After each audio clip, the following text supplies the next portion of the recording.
Alors aujourd'hui, j'ai le plaisir de vous présenter ma collection de Pâques 2021 qui s'intitule Destination Planète Chocolat.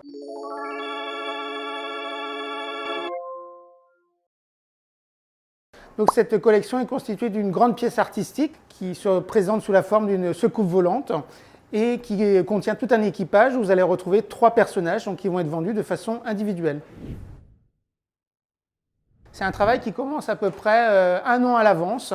Cette année, j'ai souhaité partir dans l'univers des extraterrestres en se disant tout simplement que nous sommes probablement la seule planète où pousse le cacao. Et donc pour Pâques, nous avons la visite des extraterrestres qui voudraient bien s'initier à la chasse aux œufs. Quand la phase de croquis est assez claire, on va dire, sur papier, on va commencer à réaliser vraiment des prototypes de pièces en chocolat. Alors ensuite, nous allons passer à la phase de production. Donc c'est un processus qui est relativement long puisque nous allons démarrer à peu près 2 mois avant Pâques. Donc chaque personnage, il va falloir réaliser tous les éléments séparément. Les nez, les yeux, les ceintures. C'est un travail qui reste très manuel, très artisanal où il y a besoin beaucoup de minutie.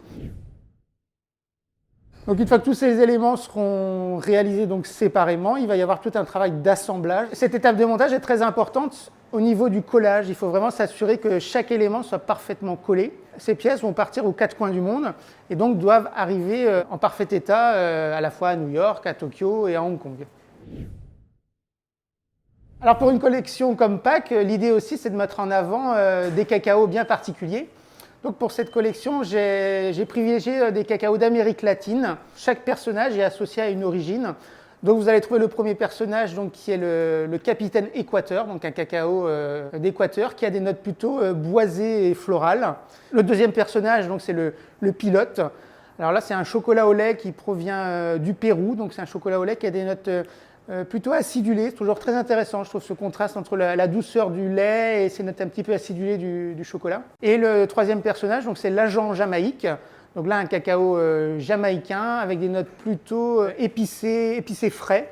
Donc voilà, selon le critère finalement du consommateur, ça pourra l'aider en tout cas à choisir le personnage qu'il souhaite acheter.